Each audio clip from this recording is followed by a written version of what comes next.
everyone, welcome back to another video. If it's your first time here, my name is Michael Shu and welcome. Today I'll be sharing 3 advices that I wish I knew when I started my aviation journey. And these are also 3 mistakes I see pilots make all the time.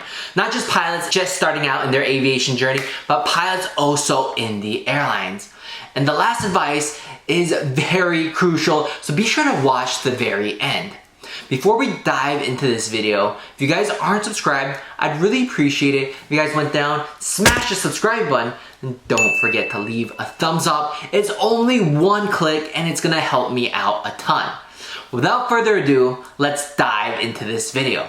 The first advice that I wish I knew when I started my aviation journey is to have a plan and stick to it.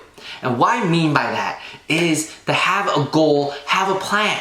When you just start out your training, set deadlines and goals for yourself. Say, in 4 months, I want to complete my private pilot's license. And then another 2 months for my instrument rating. Maybe another 3 months for my commercial. In a year and a half, I want to finish all my pilot training and start instructing. I want to instruct for a year to a year and a half, get all my hours, and get to the airlines. That's having a plan for yourself. When I was an instructor, I would see students do this all the time.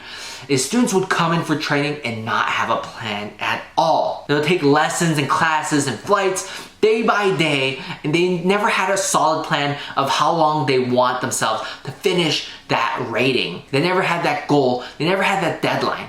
And next thing you know, it took them 5 to 6 months just to get their private pilot's license. And it's okay if you take a little bit longer than your original plan. You could always adjust your plan, adjust your goal. At least you have this framework and this plan of knowing how long you want it to take and how much longer it actually took you.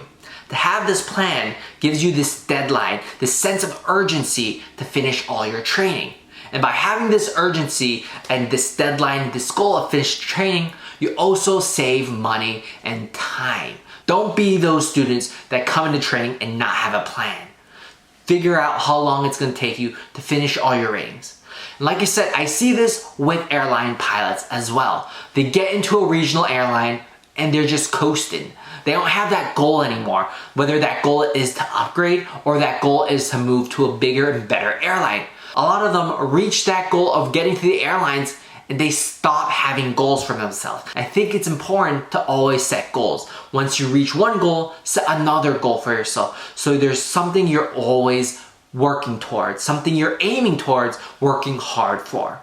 So number 1 is to have a goal and stick to it.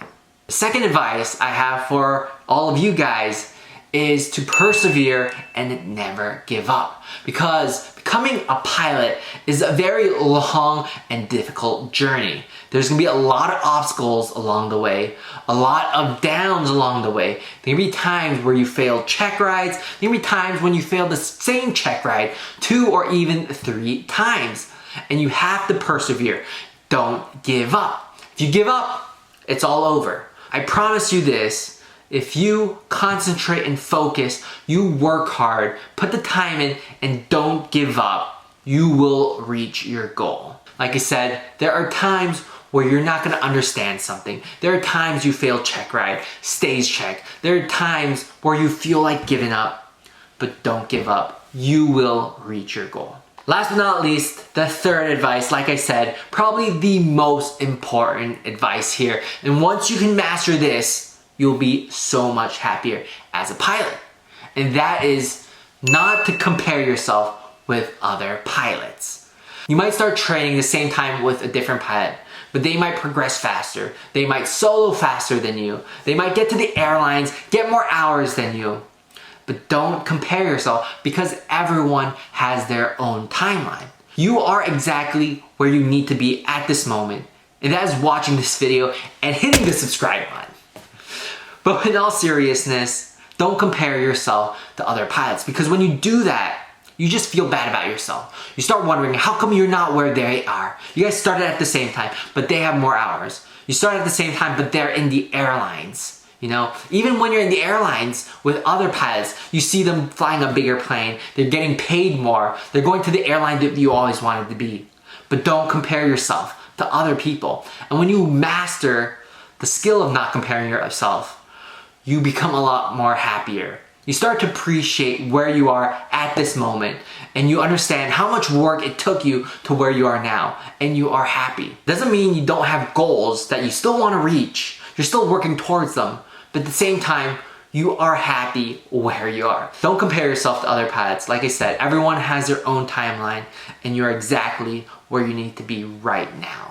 So those are the 3 advices that I would have told my younger self. 3 things that I see pilots make mistakes on all the time. And I hope these 3 advices can really help you to become a better pilot, to become happier where you are at this moment, and have a plan for yourself. Hope you guys enjoyed this video, and if you guys aren't subscribed, I'd really appreciate it if you guys went down, smash the subscribe button, and leave a comment. This is a safe community for pilots to grow and learn from each other. Hope you guys enjoyed it, and I will see you guys in the next video. Bye!